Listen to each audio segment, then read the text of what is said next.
Happy Monday, October 5th, 2020. Today we'll read about fake news and learn how to recognize the importance of text features. And we talked about text features last week when we were reading the Dia de los Muertos piece. We're going to be reading over that again. Well, not really reading over it, but using that to answer our question. We talked about the summary at the top, the picture, and things like that. So I will write a clear response to the prompt and show my understanding clearly in my writing. And that's really important. Some of us have gotten lazy when it comes to answering these short answer paragraph responses. We know how to do it right. We just don't want to. And that's just old habits, right? You've been writing the way you do for 15, 16 years, and now Carvajal tries to get you to change your thinking. Well, it doesn't happen overnight. I know that. So remember, do it right. You'll be proud of yourself when you do. And then our close, what's the most important thing you learned about fake news today? And we're going to read an article on fake news and clickbait and how people end up getting themselves upset over nothing most of the time. All right, then. So today is a good day. I'm so glad you're here. If you're not in a great mood, then these are for you, just like they are for me. So please unmute yourself. Come on. Say it with me. You know you want to. You're a good person. What are you? I'm smart, confident, and successful. Awesome. Let me hear some more voices. You can do it. Unmute yourself. How do you feel about reading? Reading, so much fun. So much fun. Thank you. And here's a big one, ladies and gentlemen. How do you feel about schoolwork? The harder I work, the smarter I become. The smarter I become. Absolutely. And it's so true. It's kind of my worry because some of us didn't do so great on that quiz we took on Friday. And if you didn't do so great, hey, forgive yourself. And now it's time to learn how to do better, right? Maybe you rushed because you get nervous when you're testing. Maybe you were tired, so you didn't really try. Or maybe you really tried and that's just as good as you could do that day. Well, hey, I'm glad to know that because now I'm going to help you get better. And by the time we get to our test next week, you're going to get the hang of these. You're going to do great. So don't worry, you've got this. If you haven't gotten to taking the quiz yet, take care of it today. Go back into Friday's work and find the video for the reading for the Dia de los Muertos and watch the video, read along, so you'll do well on the quiz and do the best you can. So please get it done today. So let's switch over to today's work. And today is Monday, October 5th. I'm already in there. Our writing we're going to do is the info text analysis, and that looks like this. Good, Fernando's here. So we'll be doing this in a little bit, but first I want us to talk about the junk, and I do mean junk, you find on the internet. A lot of us click on stuff thinking it's going to be one thing, and it's not. And we end up getting surprised, getting cheated. I had a student tell me that they ordered something supposedly free. All you have to do is pay shipping and handling. And when you actually got down to it, it was not that at all. It was just a piece of junk and you actually paid for the whole darn thing.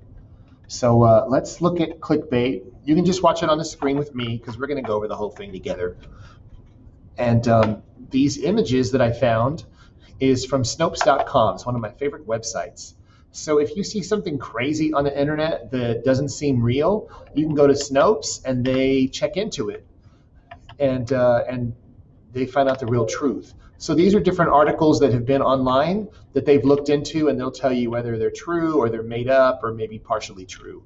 And whenever I see something that a friend has shared that seems just off the wall, I go in there and find out what the real truth is. You can do the same thing. All right, so let's get back to our article. So these headlines were on the internet once upon a time. This thing is a couple of years old, so they're not terribly recent. But look at some of the stuff they put on here just to get people to click. Right? Did Julia Roberts tell Celine Dion, go back to your country if she didn't like Trump? What? Would Julia Roberts do that? And what do people do? Let me click and find out. Did Justin Timberlake say mandatory vaccination schedules are un-American? Well, and people will put these quotes up. Look at this one. This one is completely crazy. Did a woman sue a Paris zoo after an escaped hippo tried to... What? And that's what people say, right? What? Let me click on that. Well, if you click on it, you're just making money for those people, because we all know, right? What is the internet's point? The point of the internet is to get you to buy things. So if you click on the hippo and found out what really happened, oh, look, I could get a bargain at Walmart.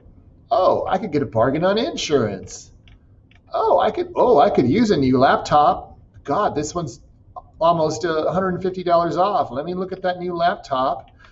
And get some new clothes. All these things that is on the internet, the real reason they're on there is because they want to get you to click and buy things. So that's the point of all this clickbait. But of course, we don't see it that way. And there's more crazy ones, especially this one. If you want to find out more, you can read those on your own. One of the biggest ones that came out a couple of years ago was this meme that was posted, and everybody that's not a fan of Democrats reposted, reshared. It says, "Oh no, you will not stand and clap for the president. Nancy Pelosi scolding a Democrat who dared to stand." Photo taken from live feed of the State of the Union address. Well, guess what? That is a real photo, but that is not what they were discussing. And that's the thing. It's not a picture. Like, nobody snapped a picture of them. It's a video feed. So you can stop it on any frame and take a screenshot, and boom, it looks like a picture. But that's not what's happening. But of course, if you already don't like the Democrats and Nancy Pelosi, you're not going to care. You're just going to reshare it because it makes her look bad.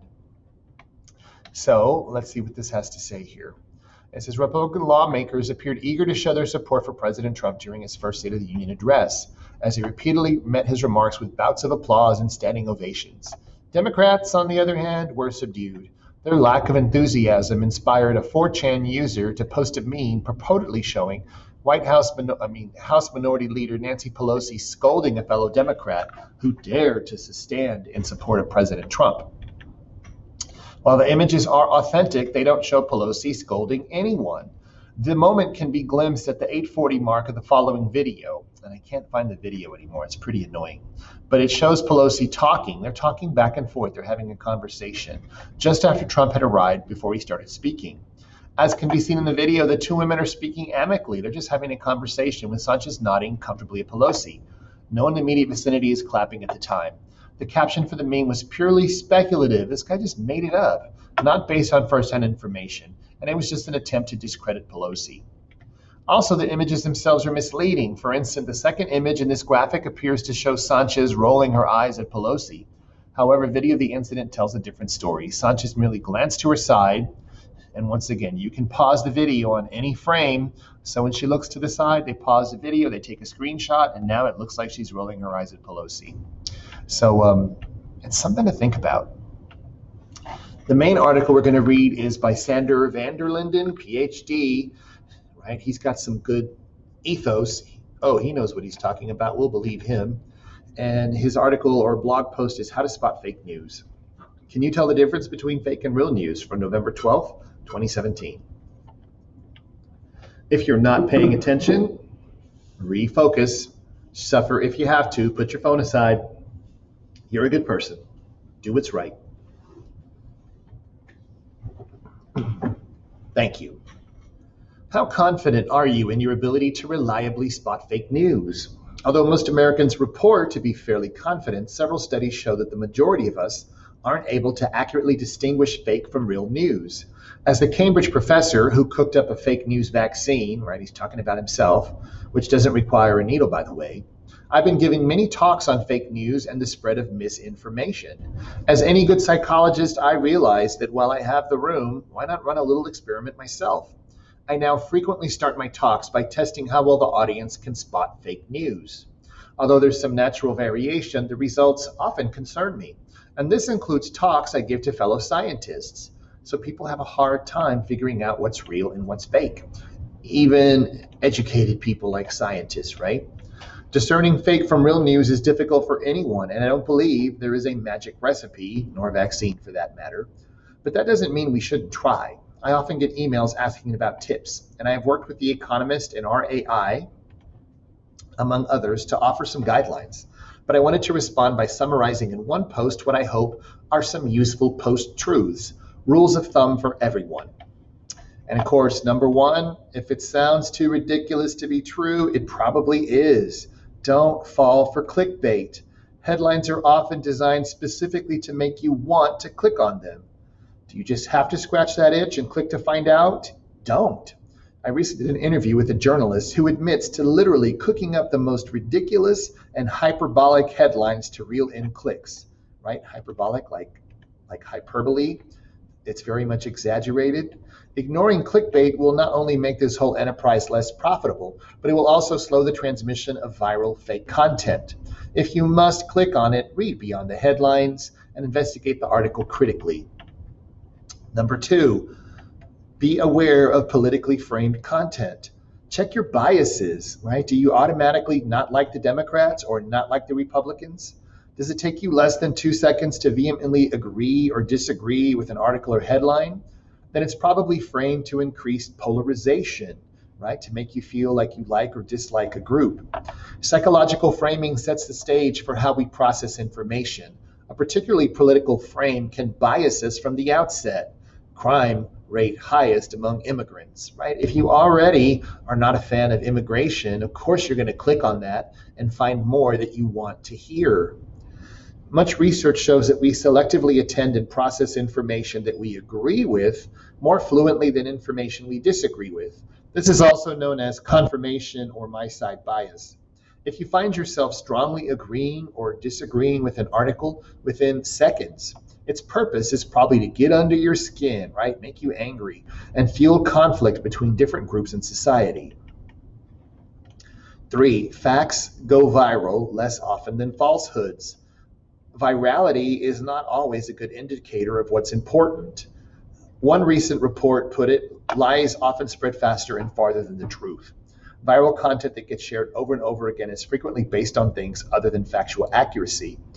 Once a headline, video, or meme reaches a social tipping point, the fact that it's been shared a million times becomes social proof in itself that it must be important, which sustains its virality, misinforming more and more people. Instead of critically appraising content, people often share fake news articles because they like the messenger, because the article speaks to their political biases, because the headline is provocative, or simply because everyone's doing it. It is important to remember that none of these motives guarantee accuracy. Share selectively with appropriate caution. And verify the source and context. Many fake news articles state blatant falsehoods without providing a source. They get away with it because we are constantly bombarded with information. Under cognitive constraint, right, meaning we can only pay attention to so many things, people are often browsing unsuspectingly or not paying close attention. Moreover, when a source is provided, these articles typically employ a fake expert technique. A fake expert is someone who sounds professional or accredited, but actually has no expertise on the subject matter. And even when verifiable facts are presented, the issue can be more subtle, such as factual quotes presented out of context. If you tell me something that sounds concerning, but leave out the fact that the context is entirely satirical, the interpretation of the same story would be widely different. So if I'm laughing and joking with my friends, and we're being stupid the way guys do sometimes, and I say, oh my God, those people are so dumb, they don't deserve to live. Ooh, well, if somebody took that and copied that quote, Carvajal could lose his job. But was I serious? Did I mean what I said? Of course not. And that's the kind of stuff that gets people in trouble all the time. Because yes, they said it, but that's not what they really meant. They were just joking. And people love to take things out of context to make other people look bad. All right, and probably not so true for y'all as it is for older people like me, but don't get your news from social media websites. I have so many friends in their 40s and 50s that look up stories on Facebook. And the thing about Facebook, the more you look for stuff, the more it's going to send you. If you want to find stories about cops being abusive, oh my God, they're going to send you more than you want. If you want to find stories about how Biden is bad or Trump is bad, they're going to send you more and more and more. The more you look for it, the more they send you. And it becomes a point where I have friends get so angry over these stupid fake news stories, they start yelling at everybody in all capital letters in their posts. And it's like, God, get a grip. the more you look, the more they're going to send you. So keep that aware. These are not fact-checked. Whoops. Social media websites are not fact-checked news sites. Social media websites allow businesses and political campaigns to target you with sponsored ads that look like real stories. And you kind of have to look in the corner that it says sponsored. So watch out about that. Fact-checking websites like Snopes, that's my favorite media bias fact check, may be helpful. For example, it's important to separate the political leaning, right? Are they pro-Democrat? Are they pro-Republican? From its factual accuracy. So Fox News and MSNBC, Fox is Republican, MSNBC is Democrat, but they both have mixed accuracy. Sometimes they tell the truth, sometimes they don't. The one that people really speak about is New York Times. It's a little more left, a little more democratic, but they have very high factual accuracy. Anything they post in there, it's been verified and fact-checked. So that's the news about that. Anybody in here has tried to buy something, maybe get a deal online, try to get something free, and it turns out that it wasn't what you thought it was going to be? Anybody have a story to tell? Please unmute yourself.